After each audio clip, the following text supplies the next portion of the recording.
大家好，欢迎回到我的频道，我是大胆。你有没有过这种感觉？刷手机看新闻的时候，突然看到某个事，心里会咯噔一下，觉得有点沉重，然后点进去一看，不出所料，评论区已经吵翻了天，各种观点，各种立场，公说公有理，婆说婆有理。更让你纳闷的是，有时候这件事明明已经有了一个官方的说法，或者法律上已经有了定论，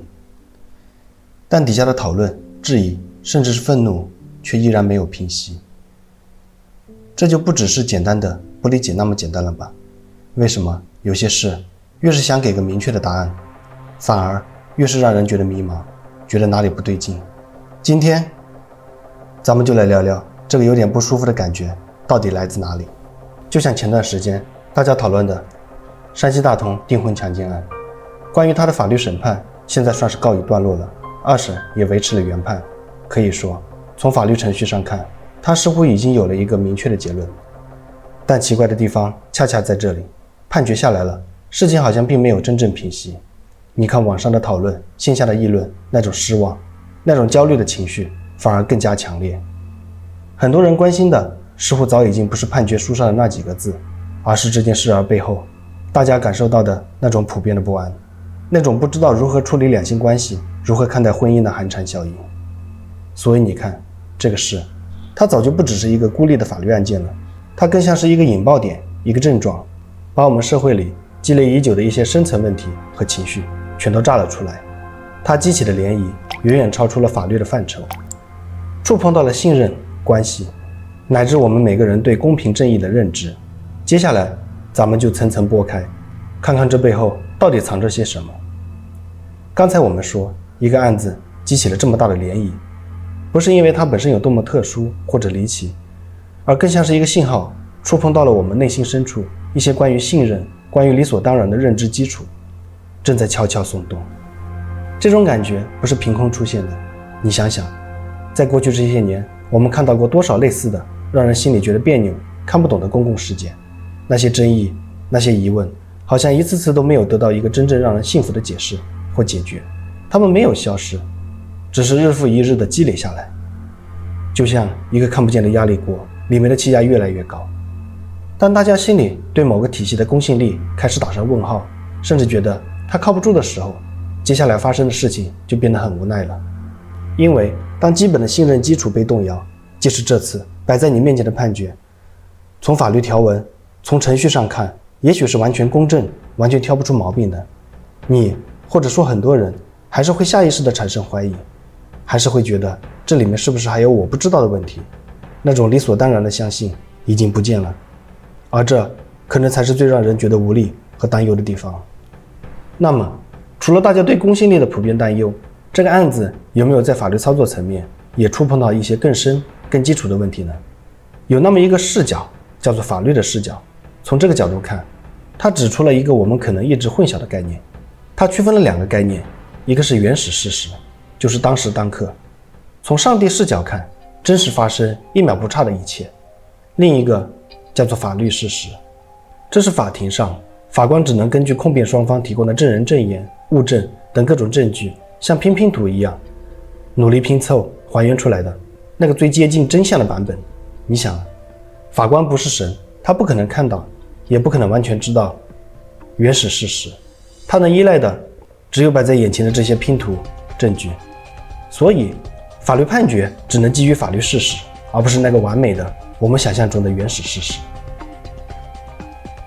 那么问题出在哪呢？我们常常强调以事实为依据，以法律为准绳，听起来无比正确，对吧？但这里的事实，很多人潜意识里想的是那个原始事实，这就容易导致一个偏差。你心里先有了一个认定好的事实版本，然后去各种证据里找能证明它的部分，那些跟你的事实不符的证据就容易被忽略或者打折扣。这就像你心里已经有了拼图的最终答案，你只挑你觉得能放进去的那块，而不是先看所有的块，让证据本身决定最终拼出来是什么。相比之下，更谨慎的法律理念是以证据为依据，它承认原始事实难以完全还原，所以法官更聚焦于审查证据本身是否充分，是否形成完整的链条，尤其是在一些特殊案件，比如像性侵这类往往发生在私密空间，缺乏第三方客观证据的证据链本身就可能不完整，甚至存在矛盾。如果这时候还坚持心里那个预设的事实优先，就很容易发生误判。这也是为什么在这些证据不足、事实存疑的案子里，疑罪从无这个本该很重要的法律原则，在实践中却往往变得很难实现。我们花了点时间，从法律的角度理解了这个案子为什么复杂，为什么会引起争议，但这个事的影响绝不只停留在法庭上那些冰冷的条文里，它带来的那种不舒服的感觉，最直接的蔓延到了我们每个人在日常生活中最敏感、最需要信任和连接的地方。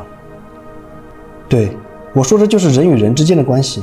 尤其是两性之间。前面我们提到的那种寒蝉效应，在这种关系里体现得特别明显。很多人开始觉得，哎呀，现在跟异性打交道，特别是涉及到更亲密或者有潜在发展可能的接触时，心里总得绷着个弦，得小心再小心。一句无心的话，一个自然的举动，会不会被放大、被误解？会不会给自己惹上不必要的麻烦？那种轻松自然的交流，那种基于简单的喜欢或欣赏就能靠近的感觉正在变少，取而代之的是一种越来越普遍的自保心态，做什么都得留个心眼，保护好自己，生怕一不小心就掉进某种看不见的陷阱里。当自保成了我们在关系里的第一反应，当我们总是在本该充满连接和理解的地方，却总是习惯性的竖起防御，在提防，在计算，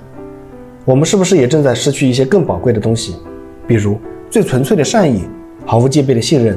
以及真正去建立一段深刻健康关系所需要的勇气？这也许才是这个寒蝉效应所带来的最令人痛心的代价。所以你看，回到最初的那个案子，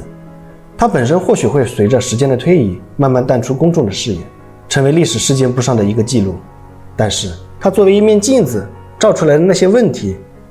关于我们社会深层的信任危机，关于法律理念在实践中的挑战，关于我们在不断变化的时代里如何处理复杂的人际关系，如何自处和互处，